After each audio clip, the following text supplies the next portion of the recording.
नमस्कार। चलिए सुनते हैं अकबर बीरबल की कहानी। अकबर का साला। अकबर का साला हमेशा से ही बीरबल की जगह लेना चाहता था। अकबर जानते थे कि बीरबल की जगह ले सके ऐसा बुद्धिमान इस संसार में कोई नहीं है। फिर भी जोरू के भाई को वह सीधी ना नहीं बोल सकते थे। ऐसा करके वह अपनी लाडली बेगम की बेरुखी मोल नहीं लेना चाहते थे।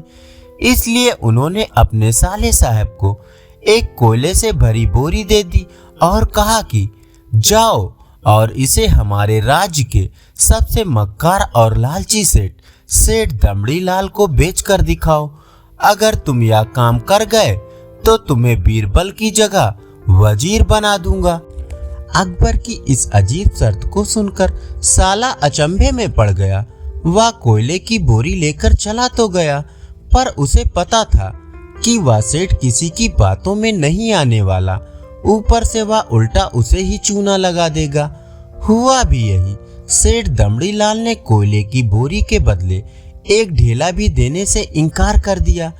साला अपना सा मुंह लेकर महल वापस लौट आया और अपनी हार स्वीकार कर ली। अब अकबर ने वही काम बीरबल को करने को कहा। बीरबल कुछ सोचे और फिर बोले कि सेठ दमड़ी लाल जैसे मक्कार और लालची सेठ को या कोयले की बोरी क्या, मैं सिर्फ कोयले का एक टुकड़ा ही 10,000 रुपए में बेच आऊंगा। यह बोलकर वह तुरंत वहां से रवाना हो गए।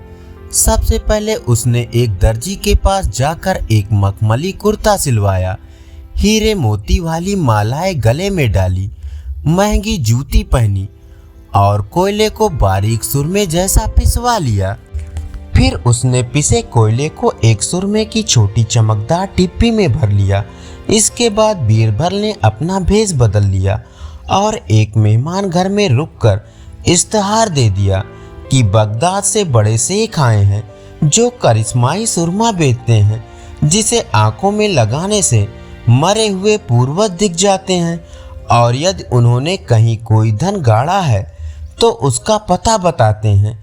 यह बात शहर में आग की तरह फैल गई। सेठ दमड़ी लाल को भी यह बात पता चली। उसने सोचा जरूर उसके पूर्वजों ने कहीं ना कहीं धन गाड़ा होगा। उसने तुरंत शेख बने बीरबल से संपर्क किया और सुरमे की डिब्बी खरीदने की पेशकश की। शेख ने डिब्बी के 20,000 रुपए मांगे और मोल भाव करते करते 10,000 में बात तय हुई। पर सेठ भी होशियार था। उसने कहा, मैं अभी तुरंत ये सुरमा लगाऊंगा। अगर मुझे मेरे पूर्वज नहीं दिखे तो मैं पैसे वापस ले लूंगा। बीरबल बोला, बिल्कुल आप ऐसा कर सकते हैं। चलिए शहर के चौराहे पर चलिए और वहां इसे जांच लीजिए। सुरमे का चमत्कार देखने के लिए भीड़ इकट्ठा हो गई।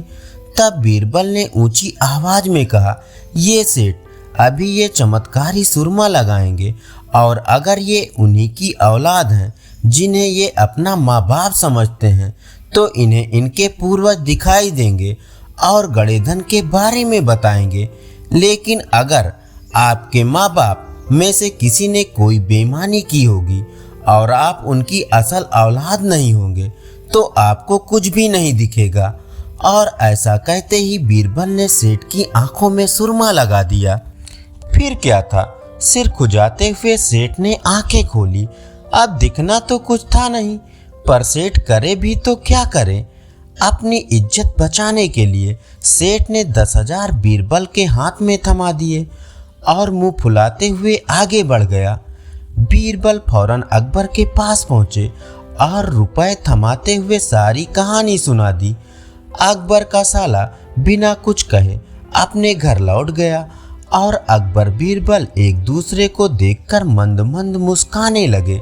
इस किस्से के बाद फिर कभी अकबर के साले ने बीरबल का स्थान नहीं मांगा। धन्यवाद। अभी आप सुन रहे थे अकबर बीरबल की कहानी, अकबर का साला।